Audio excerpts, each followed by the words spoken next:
குளிப்பிக்க வேண்டும்,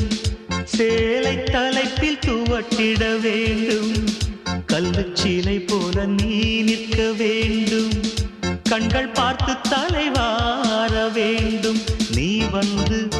இலை போட வேண்டும், நான் வந்து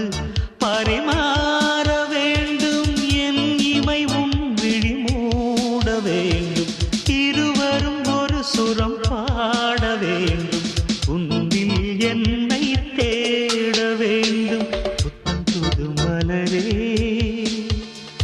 என் ஆசை சொல்